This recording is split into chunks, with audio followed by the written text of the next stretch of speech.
obsession we switch to. Joyce's J, Zelda's Auntie, the true queen of Hyrule. Paul Gale kicks stats, switch sales is jam, and 60s or Josh Burns contracts back. My body is ready for Switch 2. I'm excited for the podcast. What about you? Sit back, relax, grab a stack. It's here. Nintopics Podcast. Come around with cheer.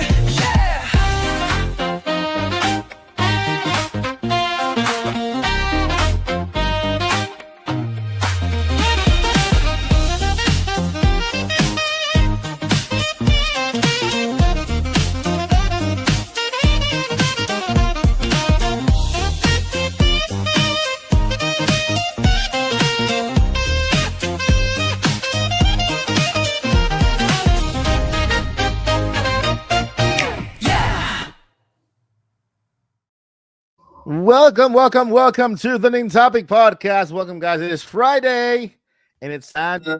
Wait, that's not the button I'm supposed to press. I just turned into a robot now. Hold up. 1, 2, testing. Am I still a robot? What's happening? 1, 2, 3. Where's everything coming from? Hello? Am I still a robot? Hello? Okay, there we go. This is the song that I was talking about. Anyway, that was all planned, guys. That was part of the intro. You know, we try to have fun. Not really.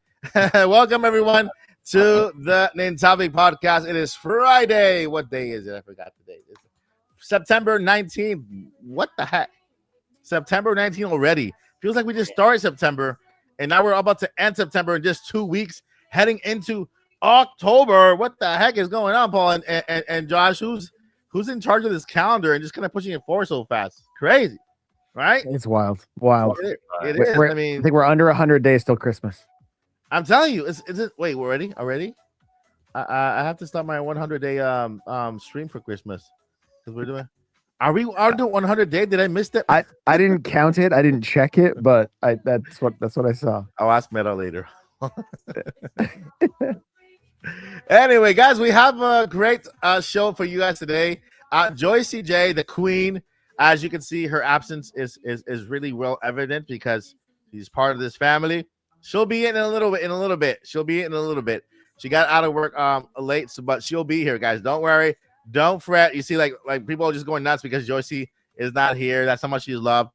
And so, hey, don't worry. Calm down. She'll be here in just a couple of minutes. She'll just pop up at any point. So, but today we have a great podcast for you today. We'll be talking about, yes, video game prices, video console prices. Today we had another increase happening in the gaming atmosphere. We'll go over that. We'll go over Nintendo pricing. Did Nintendo cause this? Right? we don't know, right? I mean, Nintendo have been pioneers of a lot of things in the past. Pricing could be one of those. So we'll talk about that. It's a good way of discussion. And we will also talk about I think I've never been happier and more hyped for one topic. And it's because I grew up in the 80s, my friends, and 90s. And SEGA has come back to us in the way of what they were back in the day. SEGA versus Nintendo. The hype is there. Sonic World versus Super Mario World. Who will win the fight? SEGA just threw down the gauntlet. They threw the first slap, and let's see what happens after. But before, we got to introduce the all-star cast here today or tonight. It's nighttime. Tonight. Well, it's actually kind of more. It's like evening over where Paul is. Afternoon. What do we call it? 5:40. Not too bad. Is it still? Is it the beginning of the evening, right? Beginning of the evening. The sky's still blue. The sky's the sky's still blue. Yeah. And let's go over to Paul, the Chuck Norris Historian Guide Network. It's getting there. Yeah, it's been a good week. We got some rain. I like the rain. especially in the summer. It kind of Yeah. comes out of nowhere once in a while. It's been pretty fun. Mm-hmm. I had a couple of fun shorts this week. The most fun being my Grand Theft Auto 5 history short, probably. Yeah. For September 17th. But Mhm. also September 17th, we celebrated a good friend Charles Martinet's 70th birthday. The Yeah. voice of Mario for 32 years. Man, Plenty of other characters. so sad, right? Our favorite people people keep aging and getting older and older. He still has all the life in him, because I've seen it the other day. He's making shorts and making videos just like he was in his 40s. So He's out there living his best life. Yep. Yeah. But yeah, all good. all good, awesome. Let's go to the downstairs. Let's keep it downstairs for the queen. The queen herself. She just popped up, guys, and you guys noticed because the chat went nuts when she popped up. Joycey J is in the house. How you doing, Auntie? Hi, how's everybody doing? Everybody's doing good. So good. Yay. I'm so glad it's Friday. It is right. Yay. It's Friday. Yes. She's our what? Our what does that mean? I don't know. I don't read French. Zelda Beauty. I think she's she meant bougie Zelda Beauty. I think that's what she meant.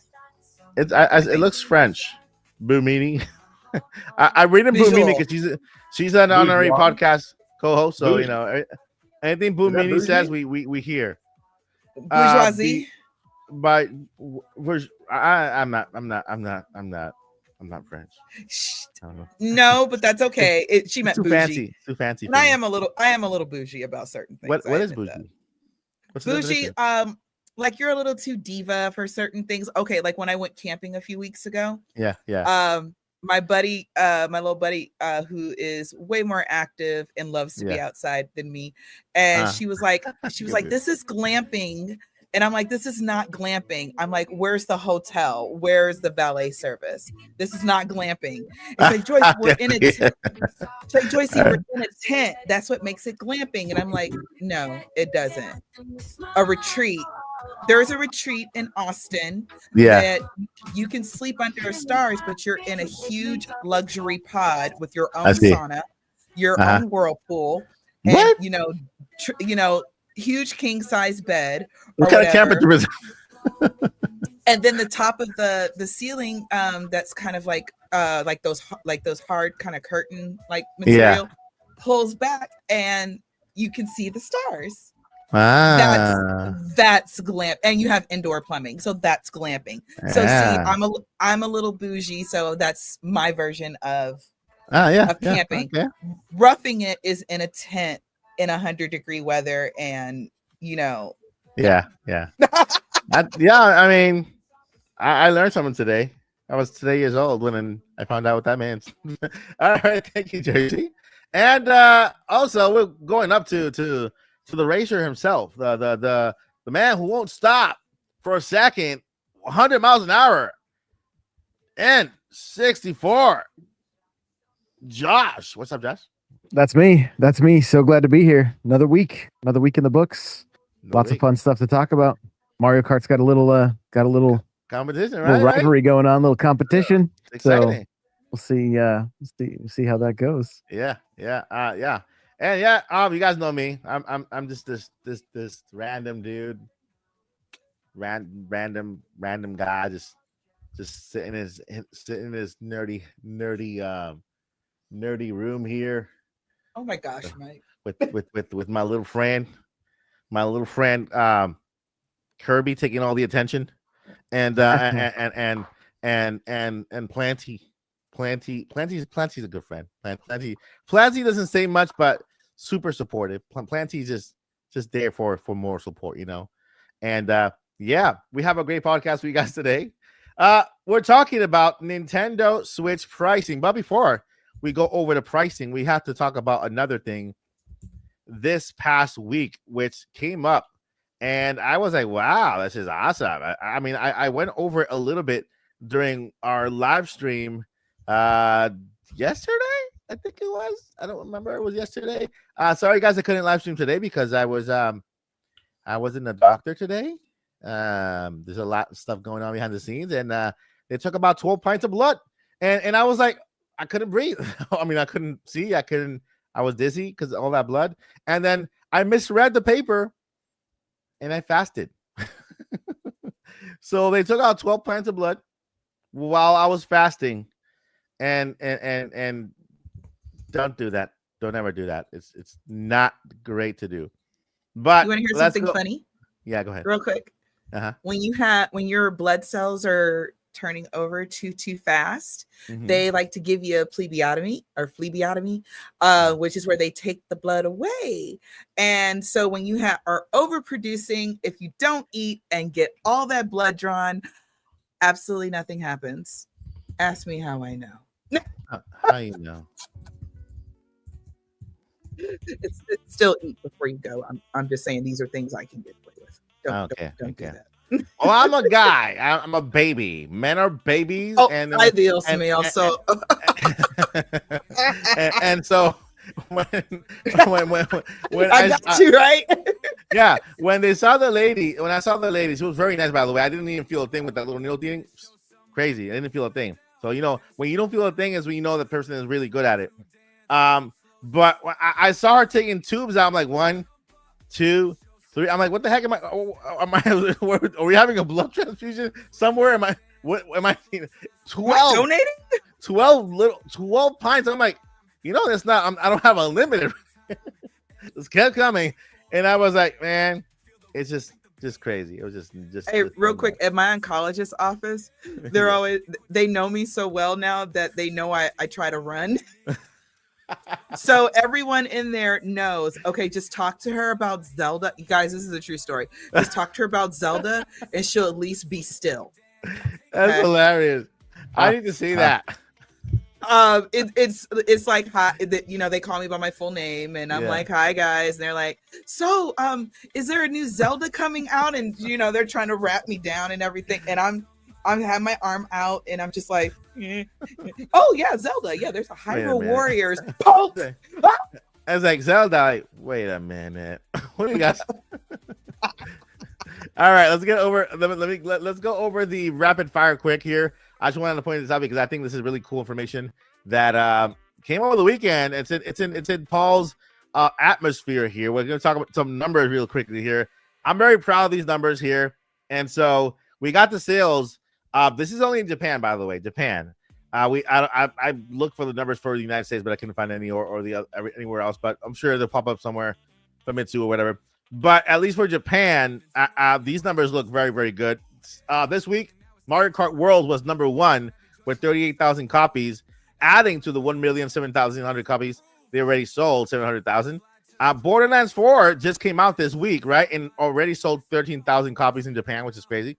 DK Bonanza sold 10,577 copies, adding to the 300,000 in Japan. Story of Seasons, Grand Bazaar also sold well this week with 8,500 copies. Story of Seasons is an indie game, right? This is an indie game we're talking about here. Story of Seasons. I think. Am I right? Story of Seasons is not an indie. It is. Who makes it? The guy that originally created. I'll double check myself, but I believe it's the guy that originally created Harvest Moon. Okay, so is he an indie developer or is he part of a big company like a publisher? I think it's published, but let me double check. Okay. So yeah, Story Seasons did pretty well today. This week, 68,000 copies total in Japan, and they sold 8,500 this week. So sales are still strong for that game. Demon Slayer Kimetsu no Yaiba. I've just butchered that. We got 7,000 added to the 116,000. Everybody Golfs. I want to play that game. I didn't know it was out. Everybody Golfs sold 5,900 added to the 41,000. Minecraft. I don't know why Minecraft is there. That's not fair. 5,500 still selling strong for a week. Adding to the 4 million in Japan. Metal Gear Solid Delta also. Selling 4,000, added to the 78,000. Mario Kart Deluxe is still selling. Come on, who can give it? Who can give him Mario Kart Deluxe? Not leaving a top 10 list. Well into the Nintendo Switch. That game is like, if it's not in the top 10 list, wait a minute, is this list correct? Mario Kart 8 Deluxe still selling. Here at 4,000 copies, adding to the 6,400,000 in Japan. And then we got number 10, Super Robot Wars Y from Bandai Namco, 3,900, added to the 74,600,000. So, did you get that? Did you see the developer? Yeah, it's the publisher. The developer is Marvelous. The publisher is Exceed Games. Okay, awesome. Thank you for that. Yep. All right, so let's go ahead and then just one more I'm gonna share here very quickly. Image, and this is the same list, but we're talking about consoles this time. Look who's number one in Japan. Nintendo Switch, 44,000 units, 278. Shocker. Crazy, number one, man. 2 million units in Japan alone. That's just bonkers. Look at his numbers. Look his number two. Look who's number two. Nintendo Switch OLED still going with 10,000 copies. Units. Added to the 9,100,000 there. PS5 added 10 million to the 5 million they had sold before. PS5 Digital added 9,000 units to the 1 million. Switch Lite, number 5, still selling strong too with the 5,000 units adding to the 6,600,000. Nintendo Switch, look at that. Out of the 1, 2, 3, 4, 5, 6, top 6, Nintendo has 1, 2, 3, 4 slots. So the top 6, Nintendo has 4 slots out of the top 6. Then we got PlayStation 5 Pro, 1,900 added to the 224,000. And oh my God, I'm so sorry, Xbox. Xbox at this point is non-existent in Japan. Selling 51 units, adding to the 321,000 lifetime units for Japan. The digital about edition, to go down. Yeah, the digital edition, which is the Xbox X, the same tower. I think it's white, right? That's the white one. That's digital. The Series S. Yeah, right. The Series X. Yeah, the X one. Oh, X is the more expensive, the bigger one. Yeah, they created a more expensive one, but digital. So we have now 2 towers. The first one with the disc, and then we have the other one that's completely digital. And so that one sold 47 units, adding to the 21,000 full. And then the Xbox Series S, which is the small one, the entry model, 27 units sold, adding to the 300,000. And PS4 is still selling strong. Oh, well, not strong, but still selling at number 11 in Japan with 13 units, adding to the 7,921,000. So those are the top 11. I mean, I say top 10. Why add those 13 units at the end? But Switch 2 is already number 1. And then in the top 6, Switch takes 4 of those spots, including Switch OLED, Switch Lite, all the Switches, right? Take the top 6 spots in this list for Japan. So I'm very, very interested in knowing what the sales are in the rest of the country. I'm probably bring it back on the next podcast. But yeah, those are the numbers this week, which is good for Nintendo Switch. We have units. I know in my area there were systems available. I went to Target, Walmart, they all had systems available. So I think it's a good time. So if you have not gotten your Nintendo Switch 2, now I think it's a good time to go to your area and pick one up, right? And again, if you can afford your Nintendo Switch 2, but you can't afford to pay it at once, I have on the channel methods you can use to pay in 4 payments without interest. They even give you a card where you can use it at any retail store, and you only pay like a quarter of it. 2 weeks later, pay a quarter of it. So like every check, they'll take a quarter of it out, and that makes it easier to get your Nintendo Switch 2 as well. All right. So what do you think, Paul? Victory for Nintendo? It definitely is, and between June 5th and September 14th, which is how long this data is, which is 3 months and 1 week, Nintendo Switch is at 2,024,000 units in Japan. Yeah. Nintendo Switch for this year hit 1,092,000. That's insane, man. That's how it does it. When it sells only 20,000 a week, that's like 80,000 a month. That's like 960,000 a year. And here you have it already topped 1 million in a year before holidays. So you're going to look at close to 2 million is what this year will end, maybe like 1.6. And when you sell tens of thousands a week, that's hundreds of thousands per quarter, and that's per country. It ends up being just a couple million a year. So does it get to 160? Yes. It only does it if Nintendo stops making them. But yeah, Nintendo is dominating in Japan, and we'll get the Circana report. I like the pun. Soon from Matt Patella, and then we'll see. Yep, Nintendo also won August in North America. Like it will happen. I'd be shocked if somehow it didn't. I mean, look at what happened last month. By the end of July 31st, Nintendo Switch 2 was the #1 best-selling system for the entire 2025 in North America. All it took was 7 weeks. Yeah. Since June 5th till now, crazy. Another thing that we can point to is that Japan systems are cheaper. The systems are cheaper in Japan. They have not exactly. The system is cheaper in Japan. The Switch 2 is for cheaper us. in Japan. It's cheaper for not for us, for people in Japan living in Japan. Their systems are. But you have to think about it like this. What we make is our dollar is basically a little bit more well valued than the yen. So it's so for them, to us it looks cheaper, but for them it's the same jump in price. Like, oh my gosh, I can't afford that right now. I'm talking about like somebody. It's like about cheaper in the way that talking about cheaper in the way that they don't have to pay tariffs. So it's and it is cheaper without the tariffs, adding to the drama.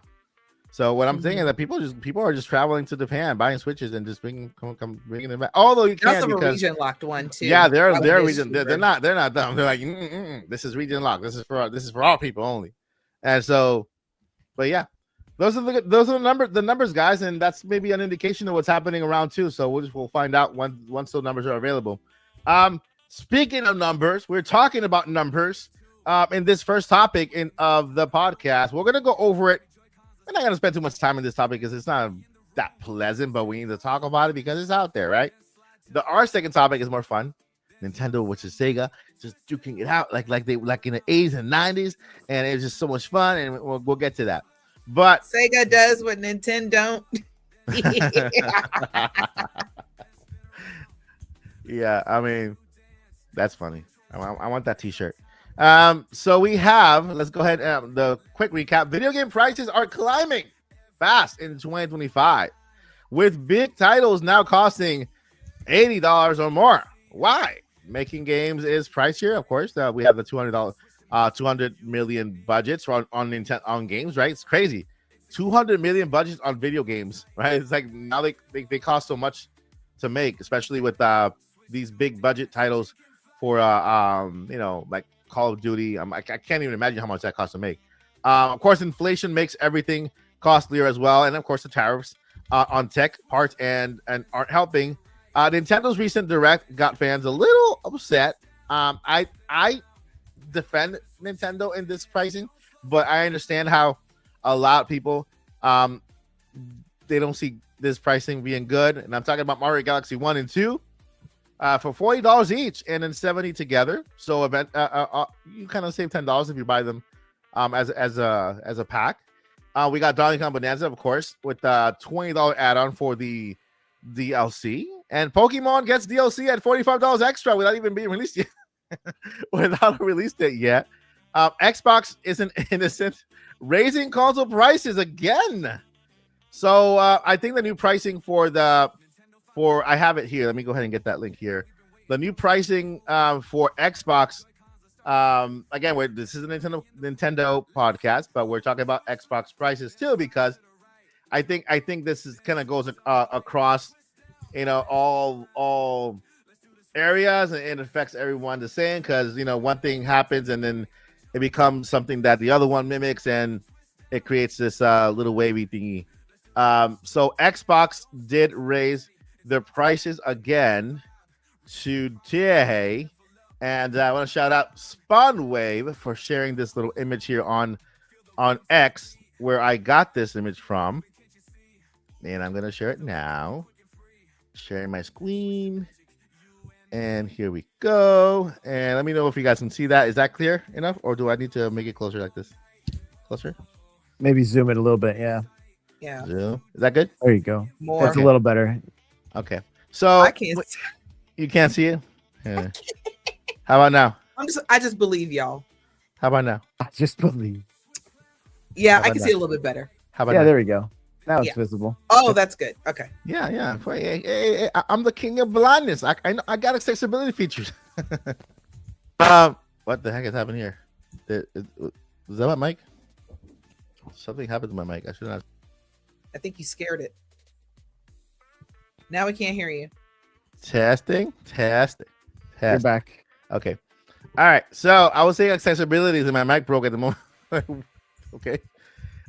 So we have new prices for Xbox. The Series S.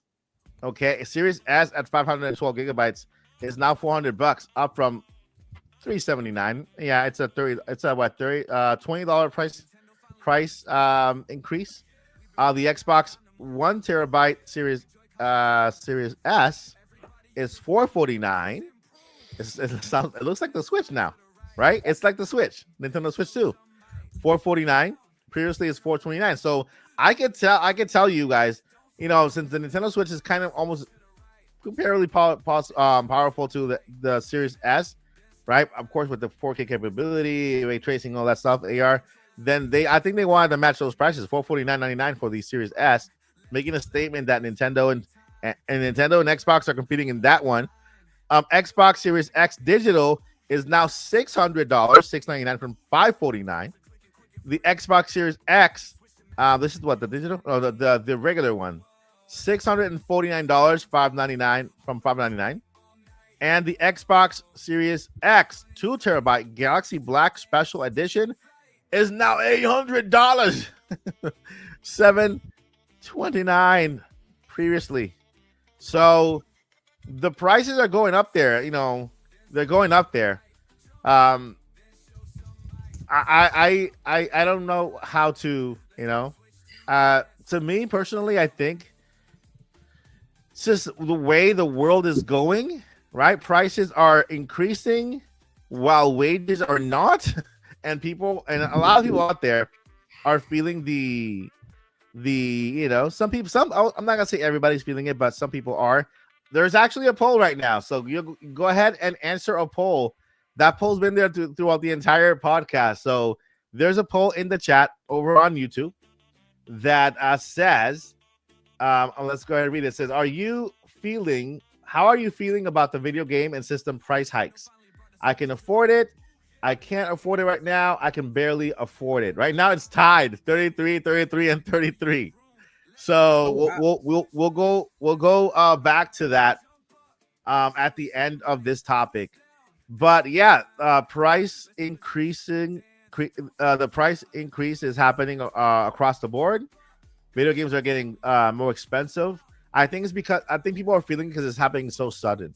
So sudden. If it were to increment, if Nintendo were to increase the pricing over the life of the Nintendo Switch to a point where at the end of the Nintendo Switch life, they would have just bumped it up a little more. People would not feel it as much. But Nintendo, believe it or not, when they could have increased the price for Nintendo Switch, they didn't do it. They kept it at that affordable rate for fans. And so now that they're doing it on their end, Nintendo's doing it right with the Switch 2. I think this is causing some type of effect on the industry, because I think I've read a comment of one of a developer saying, "Hey, if Mario Kart was $80, I can't begin to imagine what's this game that's coming out soon? Grand Theft Auto, Grand Theft Auto, which was rumored to be $100 game. I can't even imagine how much money that game is going to cost, right?" And so I want to go ahead and throw it over to the numbers guy, the numbers historian gaming guy, aka Chuck Norris for his input on the gaming industry right now when it comes to gaming prices right now. How are you feeling about the price hikes? You know, how do you see the industry going with these price hikes? How do you see people reacting to these price hikes? Not to create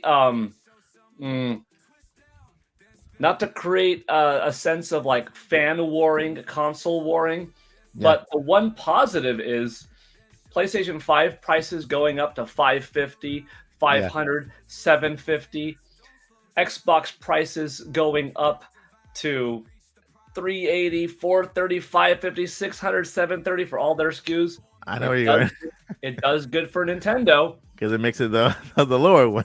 Because the argument was before Xbox Series S is the most attractive price entry point for a new console. It's 3 years and a half younger than a Nintendo Switch, and it costs the same price, $300. Not anymore. Now it's $380. So even though Nintendo Switch also went up to $350, it's not the cheapest offering. And you have the Nintendo Switch Lite that if you just want to get into gaming in some capacity these days, that $200 starts to look more attractive, even if it's $230. Unfortunate.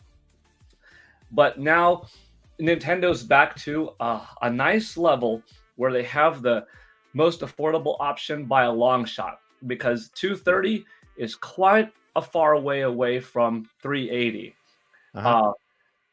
And that you're looking at just a portable one. So it's kind of more fair to go with the TV one. So you got to look at Nintendo Switch's $350. $350 versus $380. But since that $380 Xbox One, well, not Xbox One, but you know what I mean, the Xbox Series entry point, since it's digital only, you really kind of got to look at the $350 Nintendo Switch that's backwards compatible, that uses cartridges, versus the $599, the $600 only physical option that Xbox has. And that $600 versus $350 is a $250 difference. That's a lot of games. So if you're looking for, don't think that digital media is taking over completely. There are still a lot of people that shop in stores, that go to malls, that are looking at the holidays, that are looking on the racks at Target or at GameStop, etc. And when you see the prices of $350 versus $600, that's going to tell you a lot. Even Nintendo Switch 2. So now Nintendo Switch 2 is at the position of you could get into a newer generation. Now you have the hot, shiny object that is 4.5 years younger than the competition, what they have out. And it's cheaper too. $450 for that Nintendo Switch 2 versus $600 for the Xbox Series X. On the PlayStation 5 side of things, $550 is their cheaper one. So I'm getting the good out of the way first. Because the good is Nintendo's back in a position of when everybody was saying, oh my gosh, Nintendo's raising prices, greedy. Economic uncertainty is making companies do more. Tariffs, etc. There's more than just, we want more money. Because there also is, well, it costs more to make things because our upkeep is greater, our team sizes are greater. We have to pay our employees more because the quality of life is going up, etc., etc., etc. I'm not going to get onto all that. But it's good for Nintendo. For the industry, however, these sudden big jumps are a tough pill for a lot of folks to swallow because they're not used to it. Justified or not, I mean, we're talking about Amiibo going up the other day. $13, and now you got some that are $30, $40, and $50. You can make the argument that if you look at the Marth Amiibo from 2013 with the sword bent, with the face a basic plastic model, and you weigh in that Marth Amiibo from back then at $13, and then this one with Donkey Kong and Pauline for $30, and put them on two scales. Does this one weigh double the amount in grams? Is it double the size and volume? Does it not give you more texture, detail, articulation? Is the ground not made out of chunky concrete and stuff like that, not a flat base? If all those things are checked off, even though 30 is a little bit more than double 13, you could say it's twice as heavy, twice as much volume, has more detail. I guess it's worth 30. Is the $40 one triple the value though? Is that $50 one triple? Without increasing the functionality in the games, that's kind of up to the person to decide. I mean, we could factually figure out, is that Mario and Luma? Is that Rosalina and 2 Lumas worth 40? Because is it 3 times the weight of Mario, just base Mario from Smash Brothers 11 years ago? Then you could say, hey, it's 3 times that weight in grams. It's got 3 times the amount of textures and objects on it because it's got a chair, a Luma, another Luma, a Rosalina, a floor with a little house and stuff. Maybe you could validate that. But the jump is just what's tough. And it's not like it didn't jump a little bit along the way, but this is a significant jump. But back up the console thing, because that's the main thing. Yeah, it really is an interesting thing because Nintendo's not vulnerable to potentially raising the Nintendo Switch 2 prices. I hope they don't. But if they do, I could see like the base Nintendo Switch being $500, $520, and then a bundle model being, $550, $570 or something like that. I hope that doesn't come because I still want gaming to be experienced by as many people as possible. So I still want Nintendo to be at least one place where it's relatively affordable. But I think even if it goes up, it will still be the most affordable. So yeah, the last thing I'll say is it's really going to be interesting once the next generation consoles come out that complete the 10th generation that Nintendo Switch 2 started, which will be like a 2.5-year gap or something. What's that PS6 going to cost? What's the next box going to cost? Are they going to be like $800 systems with a $100? Will there be an Xbox? Is the question, because everything is an Xbox. So Anyways, good point. Yeah. I just wanted to add to that. At least I haven't encountered anybody complaining about Amiibos, especially after I shared this image on the new Amiibos, which by the way look incredible. They are really. They are double the size of the other Amiibo. They're more into the statue territory, so they look better on your shelf, right? They have, like Paul said, there's more detail into every single Amiibo. Look at the grass. Look at Mario flying with the star in the back. Even has that whoosh in the back from the star. A Luma there. We have Princess. Is she a princess? Is Rosalina a princess? Is she a queen? What is she? She's my princess. She has a crown, right? So we have Rosalina here. I think this is beautiful. She's just sitting there looking majestic with her book open, and the Luma's just kind of looking at her. She's looking to the side. It looks like she's looking at Mario. So there's just so much more into these maybe statues. she's why Mario and Peach are just friends. The way that she's looking at him. I ship it. I ship him. I ship him. I'm with Joycey. I will ship Mario with anybody else with. Anyway. I'm so mad at Peach. That's why we need another 3D Mario Nintendo so I can be unmad at Peach. Please continue. But yeah, I just wanted to add that little. To me, I would pay $40 for an Amiibo that's more like a statue like this. Even though I use it once or twice or whatever. I also want them to do the cards because Street Fighter, they have these amazing little collectible card Amiibos that I think will be another an entry level for those people who want Amiibos who can't afford them. For $5-6, you get 5 cards or $6. For $30, you get 20 cards, 20 Amiibos. And so if you just want the Amiibo, if people want the Amiibo for the functionality to have that extra feature, then I think Nintendo should go into the cards also. They did it for Animal Crossing, which was great. People, those cards went, they sold very well. And so there are things Nintendo can do to appease the fans in some areas. If you can't get that statue, right, get the card version of it, and this will also break down the piracy that's going on, because there is piracy in Amiibos. There's cards everywhere. It's NFC technology. You can literally copy it, right? If you take that, you scan it into your phone, which by the way, every phone, I'm not teaching you how to do it, but people make copies of this stuff. And so I think Nintendo, by making those cards, will be a lot better. Make little tokens. You guys remember the tokens that we used to get in the Dorito bags and the in chips? those round tokens with stuff on it. I'm not sure if it's only in Puerto Rico that it happened, but in cereal boxes and stuff. But it was something that people look forward to, and Nintendo had the power to do it. Nintendo had the power. Get it? Now we're playing with power. Yeah. So what do you think, Josh? Pricing, is it all going down the hill for Nintendo? Are we at the end? Is it all over? Is it what's happening? I like the shirt, by the way. No. Oh, thank you. Yeah, this was from Nintendo Live, I believe. So nice. That was really, really fun event. So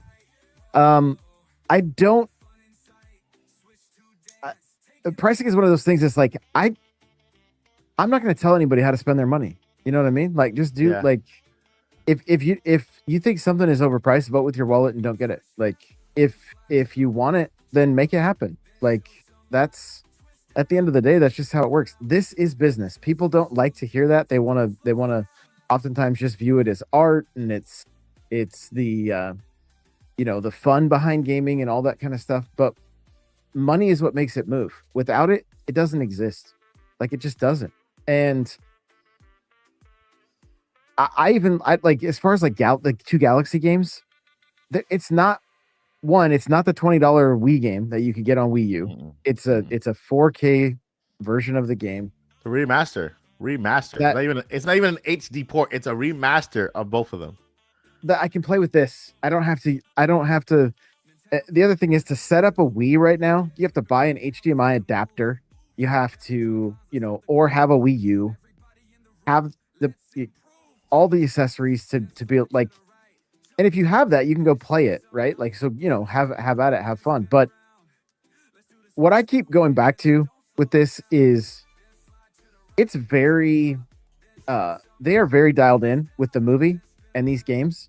Yeah. And there are going to be kids at Christmas that are getting Galaxy for the first time. Yeah. It's gonna be like the Wii generation, where all of those kids that grew up with Galaxy and they love it right now, they absolutely love it. If they have a Switch 2 in their household, more than likely this could be one of their first 3D Marios. Now, granted, there's more options on the Switch or whatever the case may be, but that could be under the tree. Opening that gift is gonna be fun for them. Yep. My son, we used to fight over his Mario Galaxy Christmas ornament, right?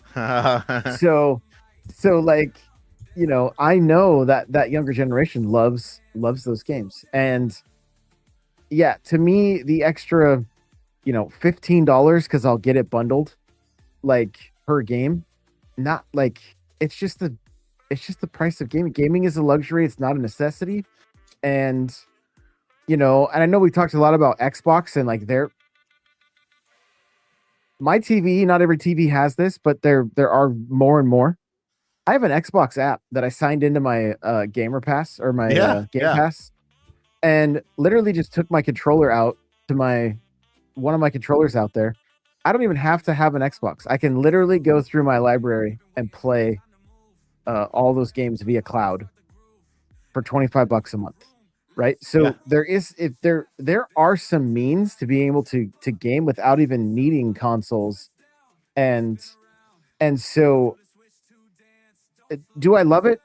No. Do I want to spend more money? No, of course not. I love saving money. Like, who doesn't? But at the end of the day, if this is my hobby and this is what I'm going to put my money into, it is what it is, and it's going to be that way until the market shifts and it can't sustain it anymore. But everything we hear from YouTube, everything we hear from X, that vocal minority talking, there's so much misinformation and so much just opinions that people gravitate towards and then assume are fact. Yeah. And that's not the case. Galaxy is doing crazy numbers on Amazon. Mm-hmm. So, anybody that you're hearing say, and go back and watch some of these YouTubers that talk about, how much Nintendo sucks and how greedy they are and they're boycotting Switch 2, and then go watch the Switch 2 videos they made. Like, they don't like, it's a continual thing. So like, just do your best to enjoy it. the best you can. I understand situations are tough. Things can be frustrating. I'm empathetic. I understand, but at the same time, getting angry on the internet about it, and just vote with your wallet. Like, nobody really likes to hear that, because there's also that sense of FOMO when you say that. They're like, well, I want everybody to vote with their wallet so that they'll lower the price. It's not going to happen. Yeah. Nintendo is a premium brand. It's just like, and the better and the healthier they are, the more they can charge because of brand. And they're still the cheapest for online. You get a ton of games for free, like, with that service. Like, at the end of the day, it's still where I want to put my money. I just want them to stop Amiibo altogether, because I currently have the entire collection in box, and I'm ready to stop purchasing these things. Like, I'm ready to start. I only got a couple. I'm just ready to say the collection is done. But yeah. So, but man, these Amiibos that are coming up now, that they're so gorgeous. That, like, you see the Metroid one, crazy. Oh yeah. Well, I mean, I've got all the Street Fighter ones, and even Donkey Kong. And the Kirby Air Riders ones are detachable, so they're like, it's a new type of Amiibo that could present new features.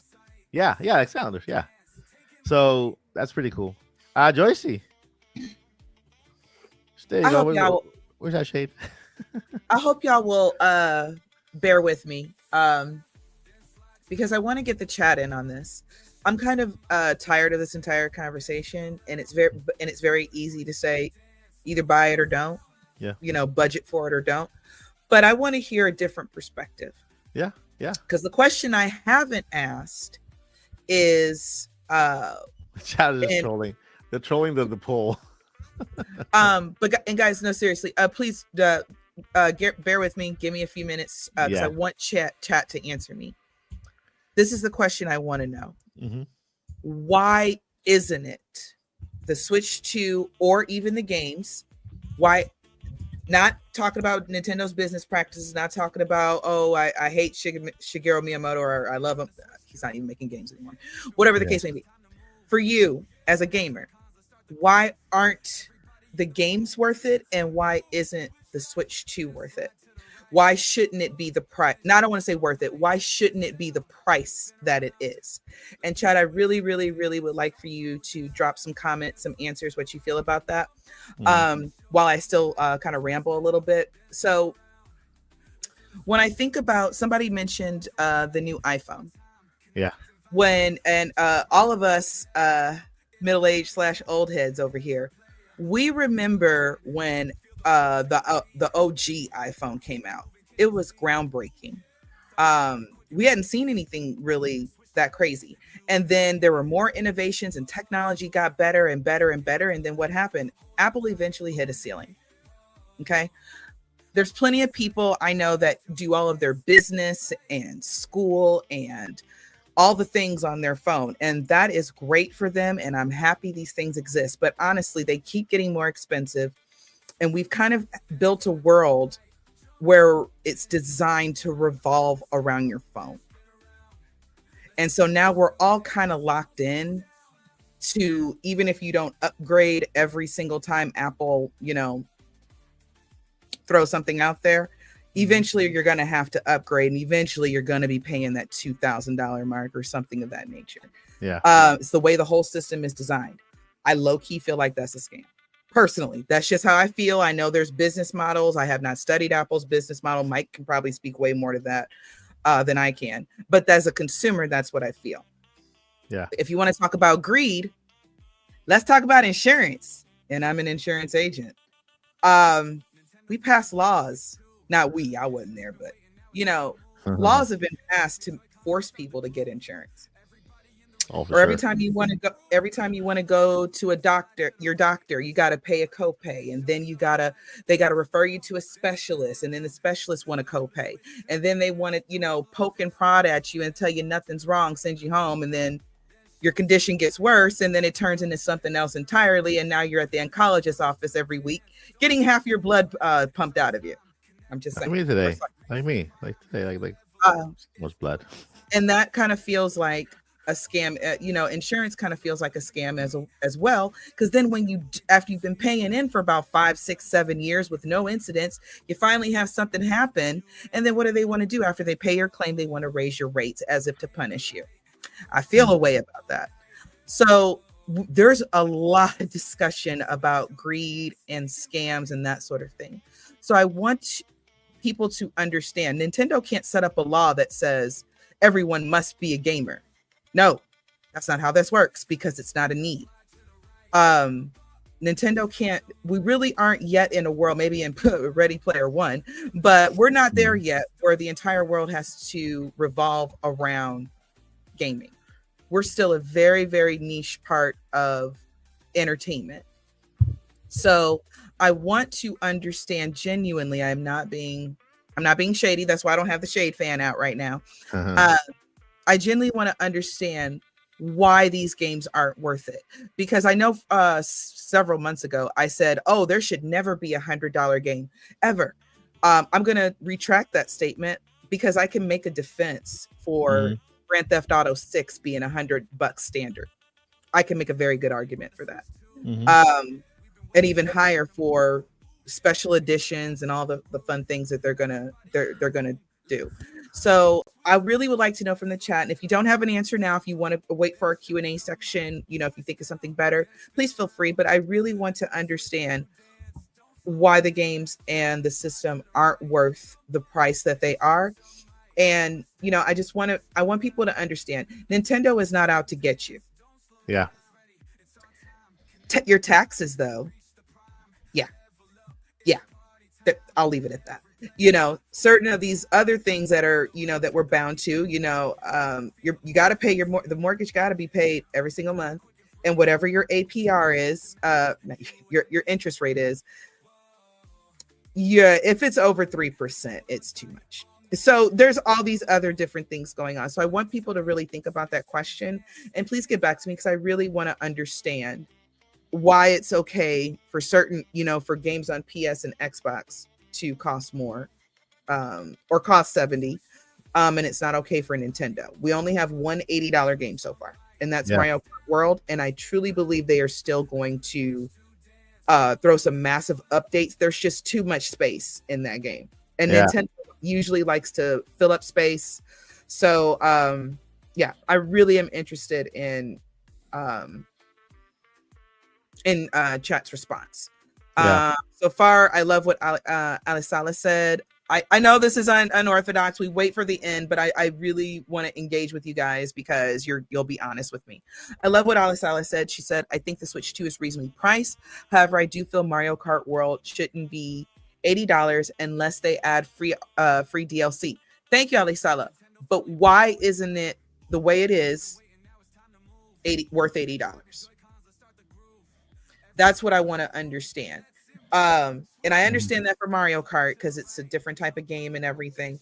But I want you to also remember, when it comes to DLC and all these extra little things that Nintendo does that are even for, only a couple bucks sometimes, how much did all of that eventually add up to? I have a good answer. I have a really good answer for that. On why the game, first thing, the game right now is not worth $80. And what Nintendo could do, and if Nintendo can afford to lower it, because they can. These are evergreen titles. These titles are evergreen, so Nintendo will make their profit on the game and continue to make profit. Right? Nintendo made their profit in Mario Kart 8 Deluxe 20, 50, 100 times over already. And so I understand consoles, they need to recoup their profits earlier, right? So $449 for the system that they built is a good price, especially when it's a bigger console, more power. It requires more investment to make these consoles. But when it comes to software is something that Nintendo really sells a lot of. I mean, they sell over 1 billion units of software alone for the Nintendo Switch, and I'm a little more than that. I don't have the right numbers here. And it's something that they develop and eventually will make their profit on. It depends on how fast you want your profit. We have to understand that this Nintendo is no longer Iwata's vision. It is Furukawa's vision. He is a money man. And so his worry or his concern is how fast can we make profits on this title, and when, you know, and how can we price things so that Nintendo is well financially moving forward. That's why he went to theme parks. That's why he went going into movies, and this is his baby now. Nintendo Switch 2 is his like system moving forward. This is his first system. Nintendo Switch was Iwata's. This is his first system. So this is his vision for Nintendo. I do agree that Mario Kart 8 Deluxe, Mario Kart World is $80 too expensive right now, especially how empty it is. When they could have just given us that game at 70, it would have been okay. And then a $20 increase for the DLC, depending on what it is. And then also add that DLC to NSL like they used to do before. You know, that DLC we got with Nintendo Switch for NSO members, but on video games, Nintendo can afford to give us a lower price. Who says they can afford that as a business? On certain games. I'm talking in the long run, because their goal is to make profits, right? To make a profit on a video game. So if they invest, for example, $100,000, $200,000 on Mario Kart, okay, and the game sells at $60, at $100,000, the game sells 2 million copies. Let's say 2 million copies, 5 million copies in one weekend. They already made their profit on their investment. They've already made their profit. Anything they make after that is just pure profits for stockholders. For every, you know, this is just one title that they make, and they have a whole line. And they have a whole line of software that's still continuing to sell well with backwards compatibility. And so with Nintendo Switch 2 being backwards compatible and still software selling, you know, from Nintendo Switch on Switch 2, is that they're continuing to make profit on top of profit. And so they can't afford to drop the game $10 and then sell that DLC for $20 after. I expect Nintendo to, because it's a different Nintendo, to actually charge you $30 for the DLC for Mario Kart World whenever it comes around, you know. And yeah, I mean, it's just a different Nintendo. It's a different Nintendo. It's a more, I know this because I worked with corporate Apple, right? Mm-hmm. And so I saw the difference between Steve Jobs and I saw the difference between Tim Cook. Mm-hmm. Steve Jobs was a creative, a visionary, a guy that likes to be hands-on and just make everything with his hands and make everything beautiful and affordable and accessible, right? Tim Cook, he's a money man. He wants to make everything more effective, more slow, and make sure that the profits are there and just very, very safe. And that's why you see we get iPhones that look like each other year per year, instead of, if Steve Jobs were alive, like I said, if Steve Jobs were alive, our phones will look very different right now.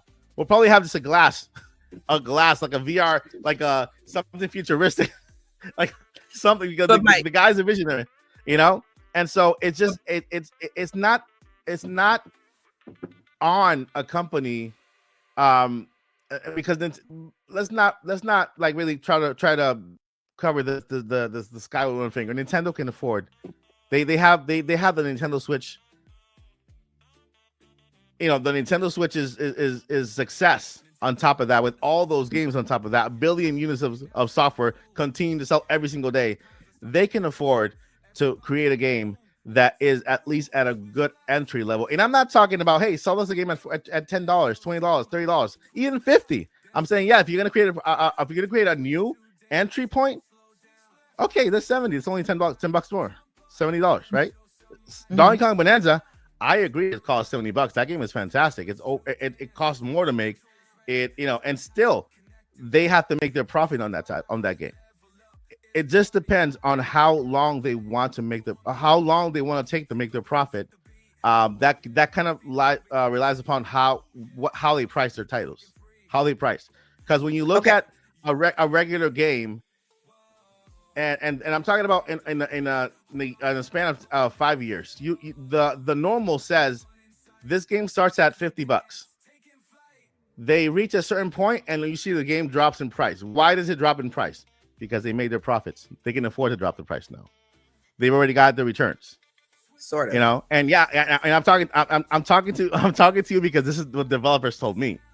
You know what I mean? Developers said, you know, the reason why we can't drop prices is because we want to make sure that our game is profitable. Once our game has been profitable, we've gotten what we want from it, then we can afford to lower the game and then continue to sell there at a lower, because everything else is just profits. You know what I mean? Okay. Same thing goes with Switch. Okay, so what I'm hearing is we don't want Nintendo to make extra profit.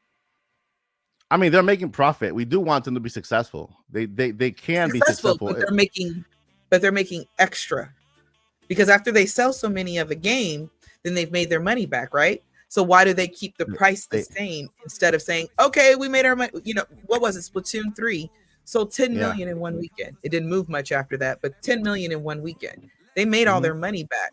So to get more players into Splatoon, because again, I think Splatoon's only at like 12 million. Paul probably has the actual number. But it sold 10 million that weekend.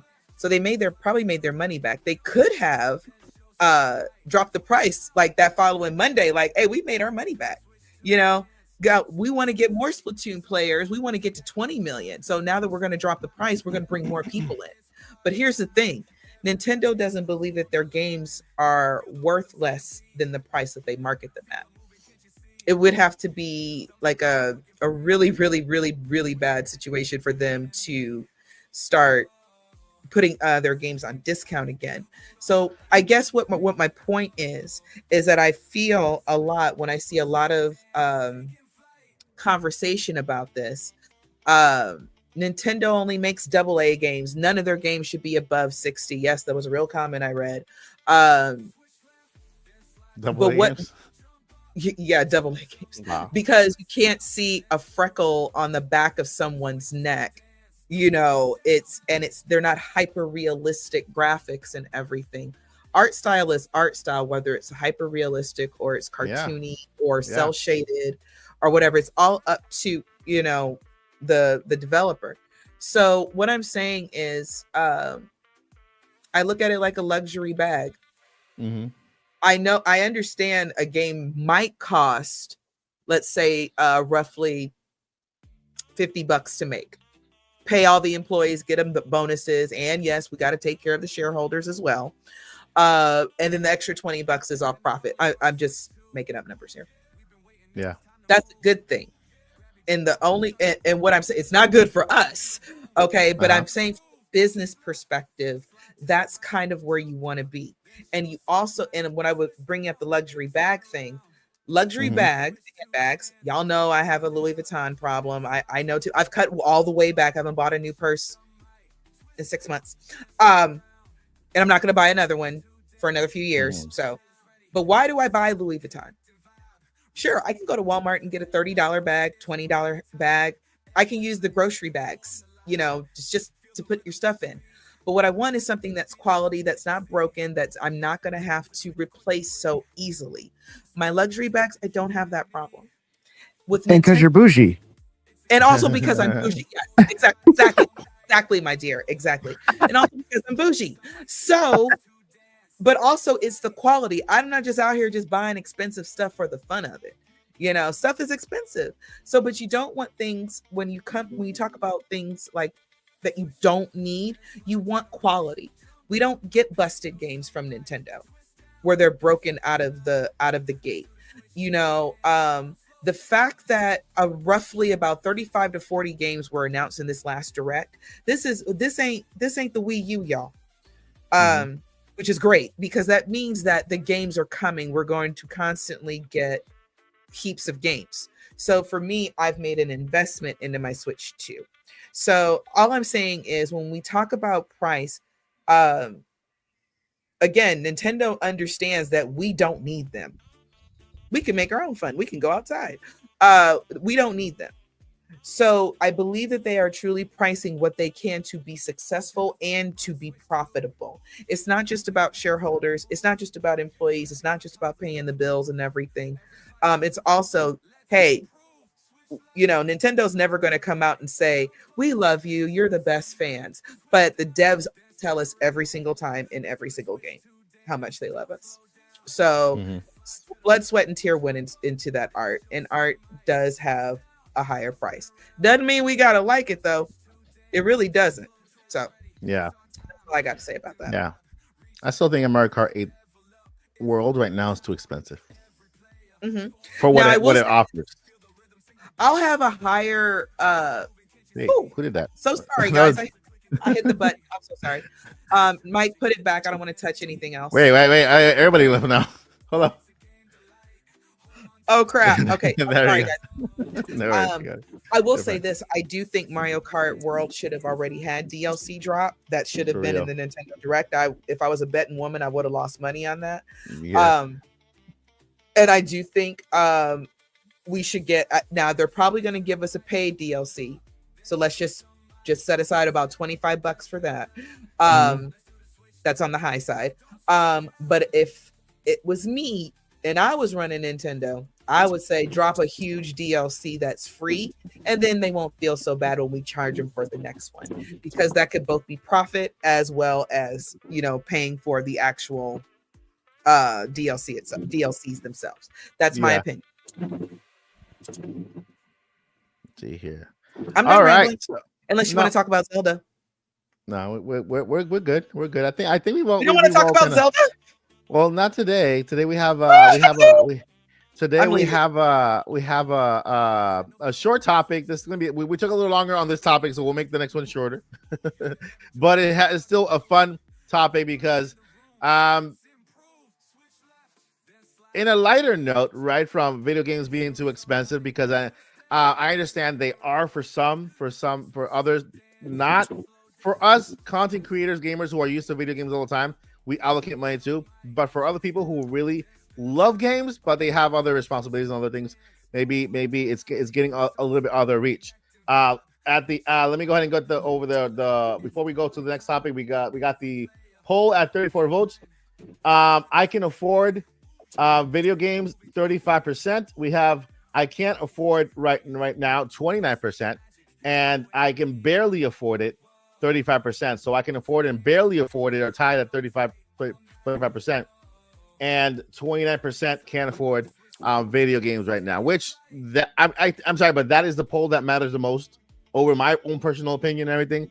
The people speaking of how video games are, and Dream a Lil Mo just gifted 5 memberships to the channel. I need to highlight that. How can I highlight that? Let me see. Does it show up here? There you go. Thank you, JC. Dream a Little Mo gifted 5 memberships to the channel. Thank you so much for your support. We have Sia has received a gifted from Dream. Julian has received a gifted from Dream. Minty has received a gifted from Dream. Hames has received the gifted from Dream, and Molliv has received the gifted from Dream. Welcome to the channel. Welcome to the members. Hope you guys enjoy all the perks and what's coming. And thank you so much to Dream a Little Mo for your support. You are amazing, and I appreciate you so much. Thank you. Yeah, of course. Can I one thing? Okay, real quick. I don't want. Yes, I'm bougie, and I have my ways, but I also understand I do not have bougie girl money. I have regular people money. So I don't want anybody. Yes, I buy luxury bags and things like this. Guys, one of my tips on saving money, especially in any economy, but especially in this economy, I understand we got bills, we got health, we got insurance, we got, y'all got, a lot of y'all got kids. There's all kinds of things going on. But I will say, when you get paid, maybe sacrifice that extra latte, maybe sacrifice that little treat you like to get once a week or whatever, and just set that money aside and just watch it grow. I saved for a couple years. I saved for about, I think, since the Switch Pro rumors for my Switch 2. So then by then the money's already there, and I didn't have to really concern myself with it. And I'm doing the same thing with games. Yeah. I picked out how many games from the last Direct? So many.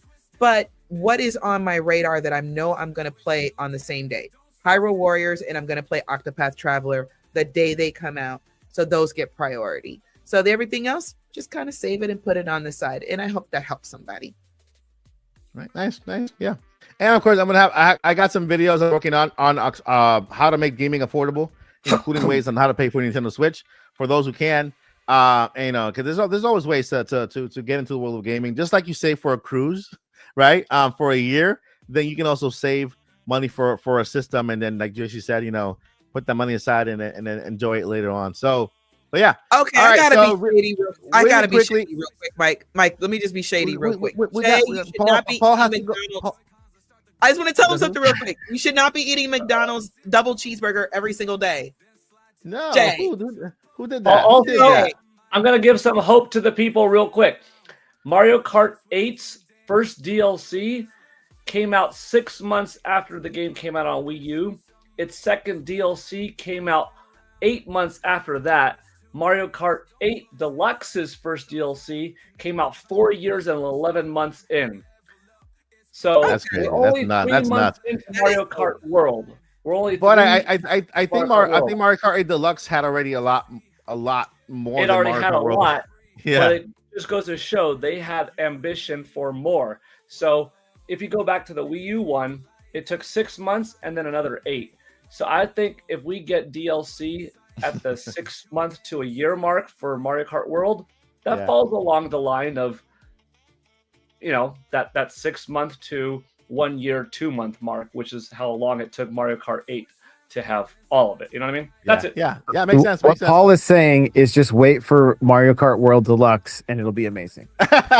Just wait. That's right. That's really horrible. On Switch 3. Switch 3. Yeah. All right, so really quickly here, we are now talking about Mario versus Sonic, Sega versus Nintendo. I want to shout out Sega for this commercial. It's awesome. It's retro. It's Sega of the old, back in the day when Nintendo and Sega were like at it.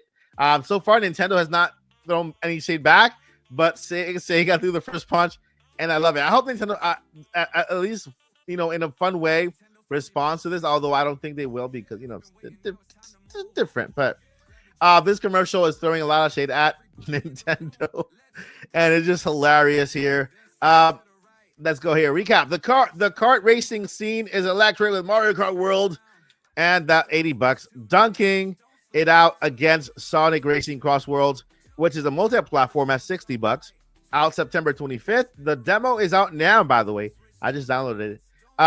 Mario's open world tracks, voter chosen courses, and chaotic items. Aim big, but flack for dull vibes and annoying rubber band. We got Sonic's fighting back with the 24 vibrant tracks, 70 plus carts, gadgets, faster drifts, and items, and Crossworlds twist with the Crossworlds part, which is a twist because they have these rings that you can throw out, and you can change the world you're in the middle of the race with these those rings. So they're going like the what they presented first in the movies in Sonic 1. That's the first time they introduced those rings, right? The rings that you can go to different worlds in the first Sonic movie.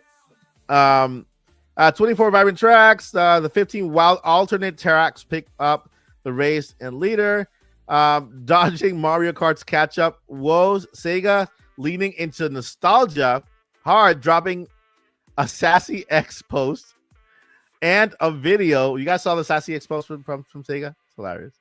A video roasting Mario Kart as a slow RV road trip while Sega's Sonic Speedy Racer steals the show. Fans are eating it up. This is 90s style Sega Nintendo beef with X buzzing over clips of Sonic drifting past Mario. All right, so really quickly, this is a fun topic, guys. This is just a fun topic for the crew. I have what shade was spicier during was it this one with Sega saying that Mario Kart World is an RV, or do you remember anything from back in the day that Sega did against Nintendo that was bigger than this or spicier than this? Oh, taking blast processing. Taking the dead swirl and smacking it against your forehead just to make color out of the Game Boy I thought was pretty rough to show how the Game Gear had color. I was like, ooh, that's pretty bad. It's funny, but like, dang, that's messed up. I think that there's fun into that because when companies go at it like that, it just creates another form of entertainment. And I hope these commercials come back, right? Back in the day, Apple used to have it with Android. Remember those commercials with Apple and Android when they have these two little guys, one dressed in a suit, one dressed with a white shirt, whatever. Hi, I'm an Apple. I'm a PC. Yeah. And so these commercials are just fun when companies go at it. Behind the scenes, they're probably collaborating in some sort of way. Like Samsung makes the screens for iPhone, and then in front of the camera, people are just like at each other. There's some entertainment with this, and I think this makes it better. Josh, what's the one you were bringing up? Oh, blast processing. It was literally a made-up marketing term that Sega used to describe why the Sega Genesis was faster than the Super Nintendo, and it didn't exist. It didn't exist. And then Nintendo came back with Mode 7 graphics, and that's why we got games like Mario Kart and Star Fox. So you could take a 2D game and make it seem 3D. F-Zero was in the same boat. But I mean, there's an excellent documentary on Paramount Plus called Console Wars, and you'll get to see the teams that came up with the all of this kind of stuff. Like they pitched Sega, and it was not friendly rivalries back then. Like there were whole hotel room or like giant balloons of Sonic that got popped and were put into the hotel pool. Wow. Like they when Mortal Kombat was going on and they were in court, and there were ex-Nintendo employees that ended up going to work for Sega and like basically throwing Nintendo under the bus for the Super Scope and how it was promoting violence. And it was brutal. it was absolutely brutal. But what was so great about it is, Sega was like, play it loud. That was their whole thing. And it worked. I mean, teenagers at the time were like, yo, these are teenage games. You know what I mean? Mortal Kombat had blood, not sweat. And then, Nintendo finally came back. And I think even when Donkey Kong Country came out, they were dressed up. I think it was his name. I think it's Peter Main, I believe. Yeah. He came out in like a safari outfit, and I think they shot a hedgehog, like jokingly, like on stage at like CES or E3 or one of those things. And then, they announced the Play It Loud campaign to answer back to Sega.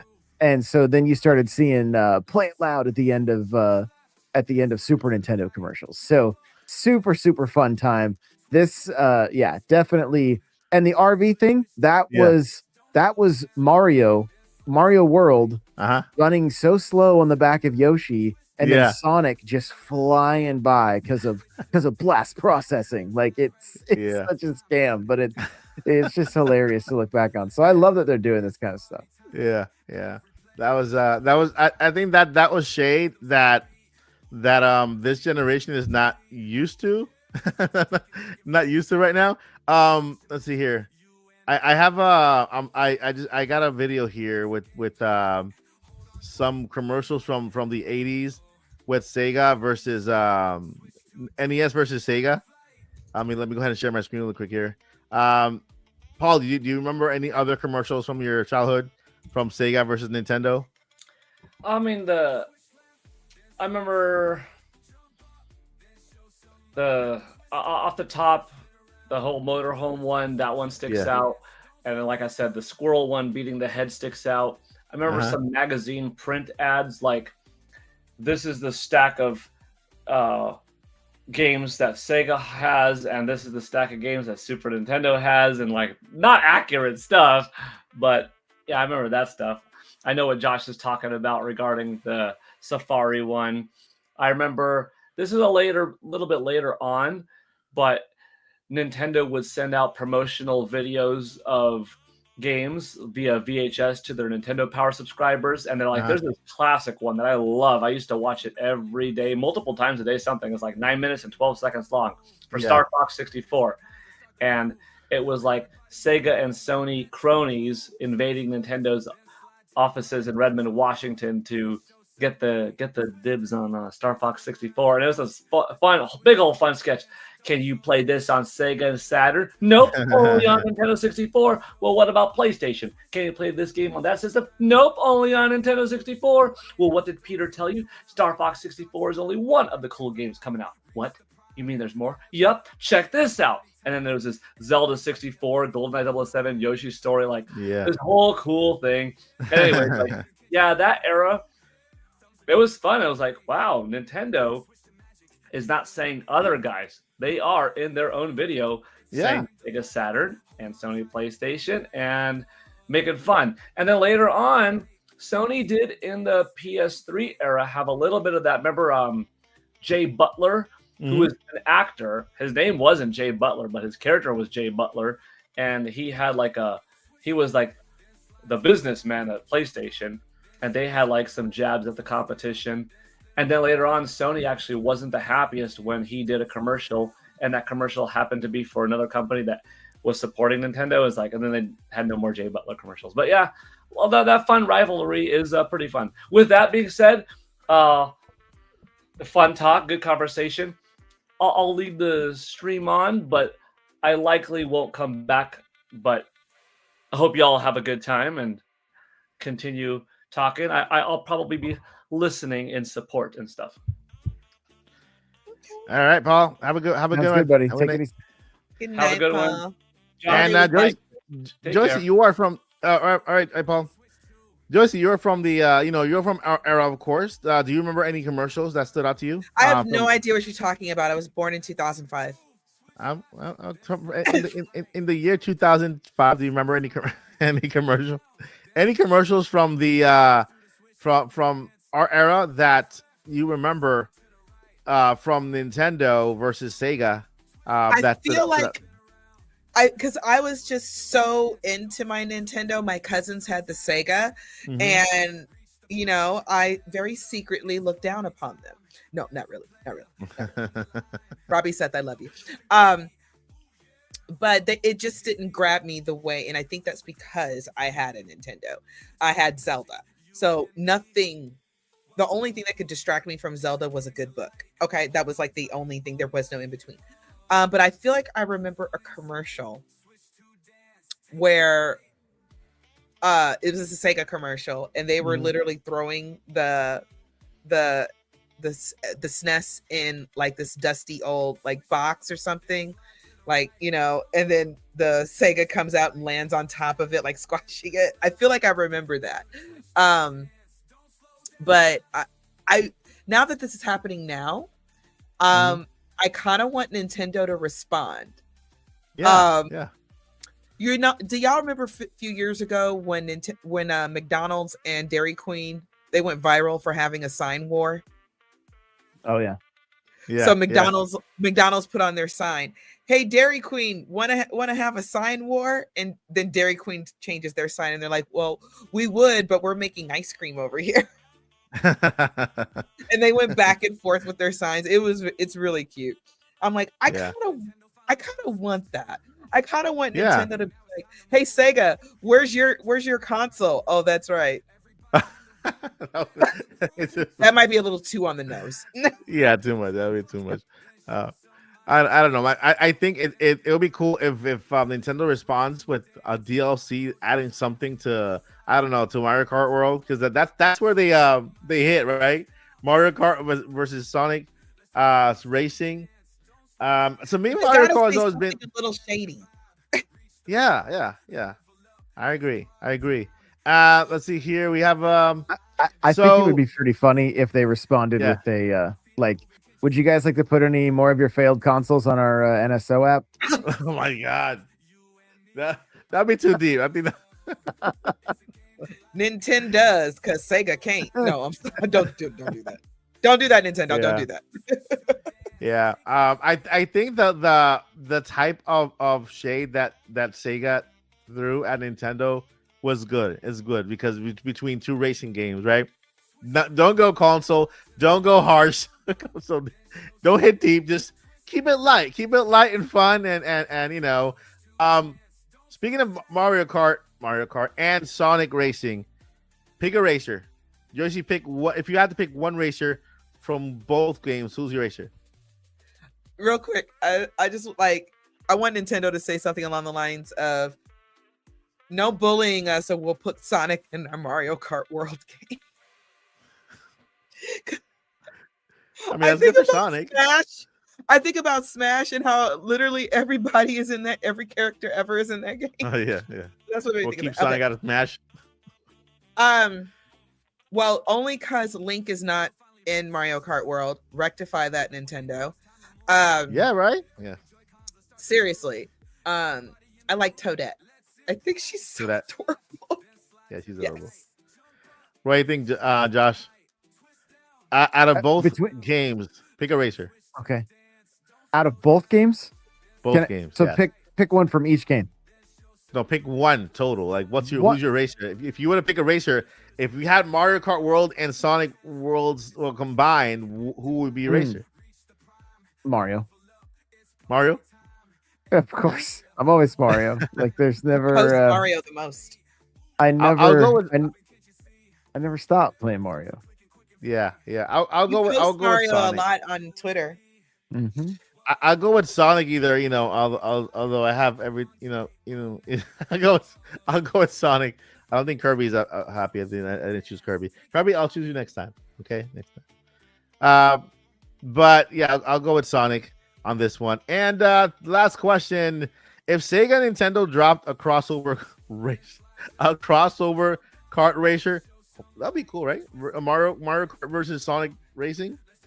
What's one dream feature you'd want to see? If they dropped a versus game, they went Olympics versus, so Mario versus Sonic Olympics. If they drop racing versus Mario Kart versus Sonic Racing, one feature in that game that will make it for you. I wanted the feature that's in that's currently in Sonic, like what is it, Crossworlds or Crossroads or whatever it's called. Like The one I with wanted the rings that. Yeah, I wanted the pipes in Mario Kart, in the new Mario Kart, to where you could throw a pipe out and go to a different world. Like that's I was literally I was really hoping that's what. So if they added that to where you could bounce between the Mushroom Kingdom and what? Oh, it just escaped me. What's the first level in Sonic 1? Like something hills. The green hills. So yeah, there you go. Yeah. Like just to be able to bounce between the worlds like that, I think would be, and the Sonic characters could use their rings, and the Nintendo characters could use their warp pipes or whatever. So, Yeah. I would love that. I can see that. I can see that Nintendo releasing that feature, and then Nintendo hitting Sonic back and throwing shade back. Hey, look, our pipes are better than your rings. Where they work better than your rings. So what do you think, Josie? They merged the games. There's one feature that stands out. Which one is it? Now, mind y'all, I didn't really get into Mario Kart 8, so this is just based on Mario Kart World. Okay. I want the Sonic loop-de-loops. He would run so fast he could literally defy gravity. So I would like that a lot. And even if we had to get put different speeds, I understand why they all use a kind of the same speed, but I'd like to have different speeds. We do have the loops. We do have the loops in Mario Kart. Mario Kart World? Yeah. We don't have a loop. The car just changes and the tires change it to a way where it's always facing. You're never upside down, but you're always kind of you're going up and you go like that, and then but the camera's always behind you, so it doesn't feel that way. Well, okay, I want loop-de-loop so you can feel. Okay, you want loops that you can actually see and feel. I want to see myself. They did it in Bayonetta. I want to see going up. And yeah, I want to see that. Make it a challenge. Yeah. Dream. We see the Mario loops are not like Sonic loops. The loop from Sonic is a really loop, like a loop. Yeah, I want to loop. I'm looping like a. All right, guys, that's gonna do it for today. We talked Mario, Sega. To me, I'm gonna give it to Nintendo. Nintendo wins. It hasn't started yet, and I'm already giving it to Nintendo. I'm sure Joycey will give it to Nintendo, and Josh will give it to Nintendo also. So yeah, I'm sorry, Sega. We'll have Paul give it to Sega, and so because Paul's not here to give, so Paul loves Sega though, so it might be fair. Yeah, Paul. Yeah, Paul loves Sega more than Nintendo, so that's the thing there. Them fighting words. Fighting words. All right, my friends. So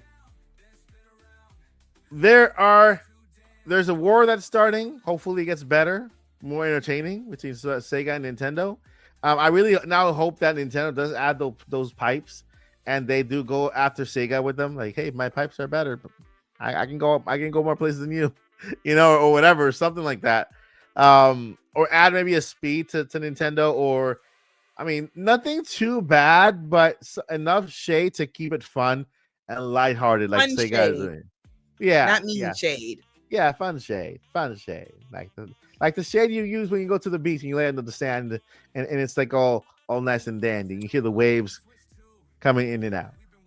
Just a little light shade. Yeah, A sign wall. Like again, look that up with McDonald's and Dairy Queen if you guys didn't see it. It was a few years ago. It was very fun. It was not mean shade at all. It was fun. It was fun. I think I've seen other stores do that too, but I think that the original ones were McDonald's and Dairy Queen, right? Queen. Mm-hmm. Yeah, I think Jay Biggs also said in the chat a little while ago that he loves McDonald's as much as he loves Nintendo. I also saw that comment. Yeah, that's love. That's love. That's love. I mean, I haven't had McDonald's in a long time because my wife won't let me. But because your wife loves you, won't let me, And she, somebody loves McDonald's and Mario Kart. Look, I gotcha. Wait, hold on. The gold Mario from the Happy Meal. That is cute. Wait, when was this? Is this old? Is it collectible? No. It was last fall, probably a year ago. Oh, okay. I think. Okay, that's a perfectly good reason to buy McDonald's, just not eat it. Oh, you can just go in and buy the toys. You don't have to buy the food. Oh, really? Nice. Really? I didn't know that. Yeah. Not in my area. Not in my neck of the woods. Did they make you buy the half a million, whatever? Well, I mean, if it's the Pokemon cards, they might. But with those, yeah, because I had to get the whole set. So I have the whole set too for that one. If it was the last one that they released from Mario Kart, I have the whole set on my shelf. That's why I was asking. Is there a new one? Oh no! It's the 8 Deluxe one. That's the box. Don't judge, Joycey. Stop judging with your face, Joycey. Stop judging me. I'm not judging. She's like, I'm not. I'm only judging you if you eat at McDonald's, not if you want to buy the memorabilia. Well, I ate the nuggets, Joycey. I ate the nuggets. Okay, I had the nuggets. Is that the one, Mike? I'm telling you why. Yeah, that's the one. Yeah. I like that. That's a cute. But I didn't get the card. I get the box though. I got the little plasticky thing inside the box. The Happy Meal box. I didn't get a box.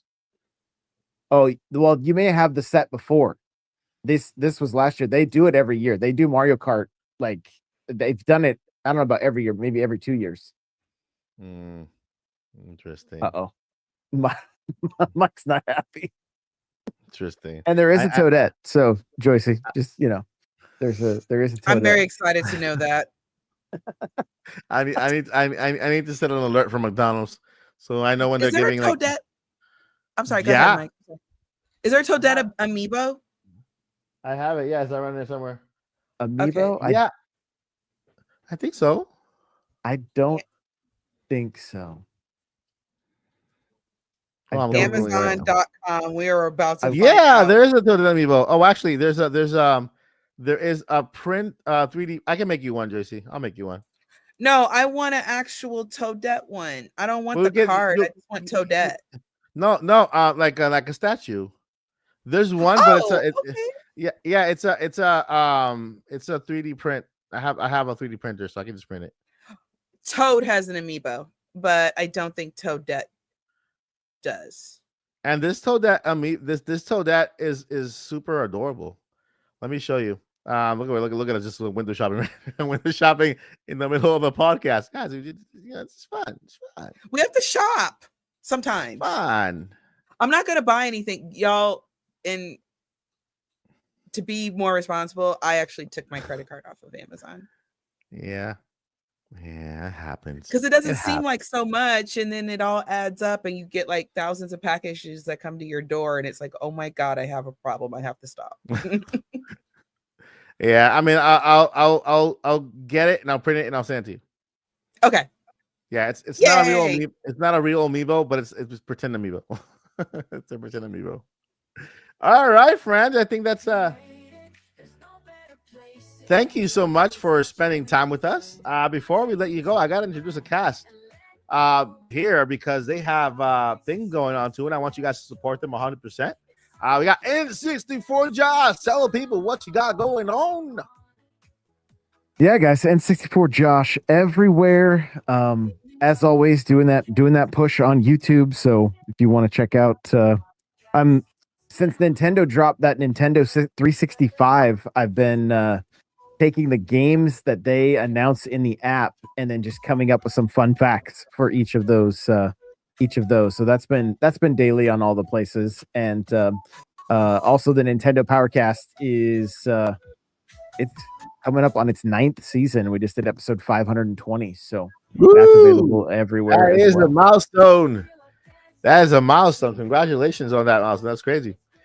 Yeah, long time. All right, go ahead, check out N64 Josh everywhere you find N64 Josh. Even if you Google N64 Josh, you'll find N64 Josh.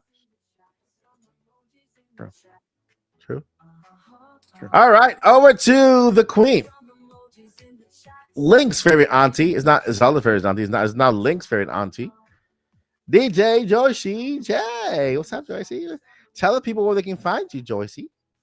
Y'all can find me on Twitter because I won't call it anything else. I refuse.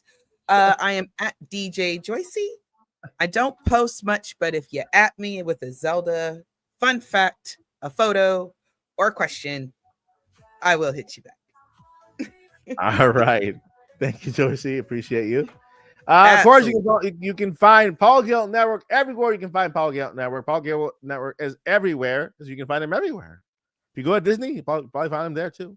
If you little YouTube, if you say, I was gonna just say real quick, if you say Paul Gale Network's name in the mirror 3 times, he will appear with sales facts.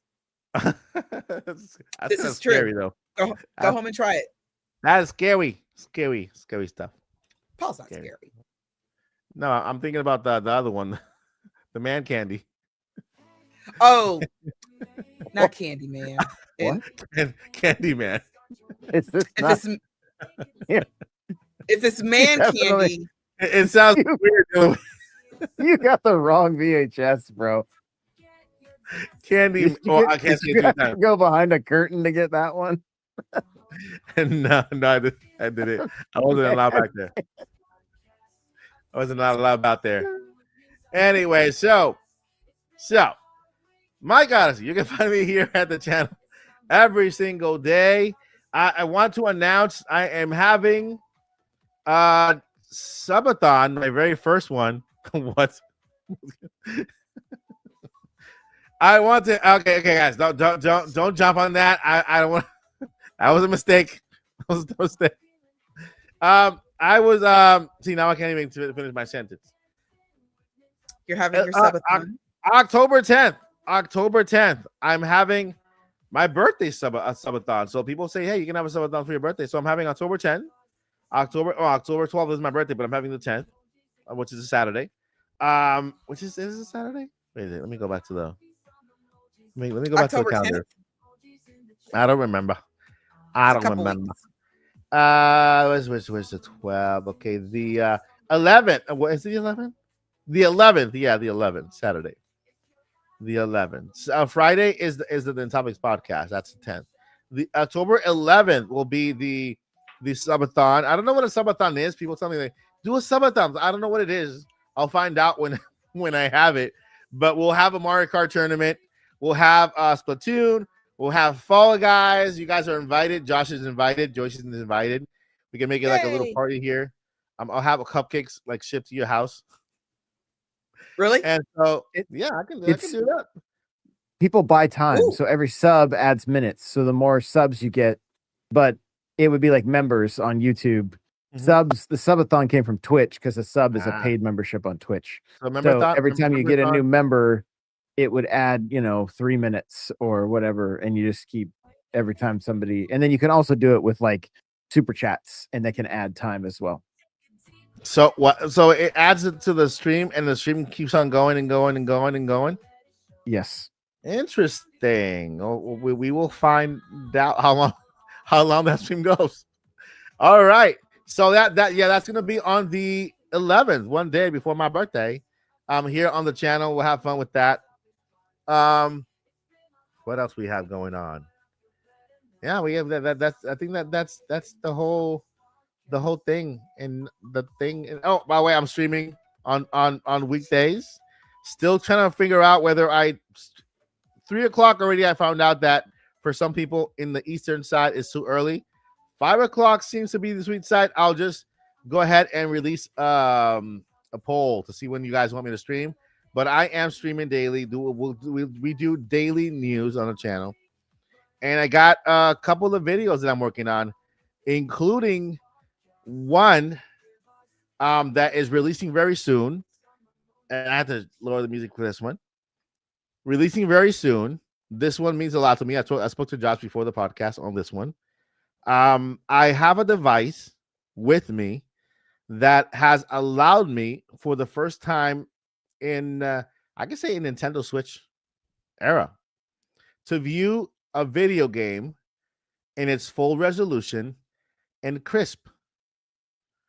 As you guys know, I'm legally blind, so I have never played a game in my adulthood where I see the game fully. That's why I don't talk about 4K. I don't care less, or talk about frames per second. I don't see them. They're not there, But somebody sent me a device that for the first time allowed me to see a video game in its full resolution with my eyes, and so it changed my life, my gaming life, because even my entertainment life, because now I can watch movies in full resolution instead of seeing a blur or looking at a blur, right? Or getting close enough to where it's too close and I can't even enjoy the movie because I'm too close, right? I can see if I'm right here, right there. See, but that's too close for me because I can't enjoy the full screen. They sent me a device that I'm going to be making a video on very soon. That it'll help me play games. And I've had this device for the last 3 months. I played Hollow Knight on it completely. I played Hollow Knight Silksong. And so I tried to use it during a live stream. It didn't work on the live stream. You guys probably saw a little bit of it. But yeah, the video is coming out. Just a little bit of warning. It's a little emotional because for me, it's a big thing. It's just a step forward in technology that is going to help me moving forward once my sight gets worse, because it's going to get worse eventually, or it's getting worse. But at least I know that the technology is advancing enough that I don't have to sacrifice, like not being a part of your worlds when it comes to video games. So yeah, it's right here. It's a little device. It looks like regular glasses, but this thing changed my gaming life. And you'll see a video come out. It's already uploaded, and you'll see it soon. So stay tuned for that video. This one is a very important for me.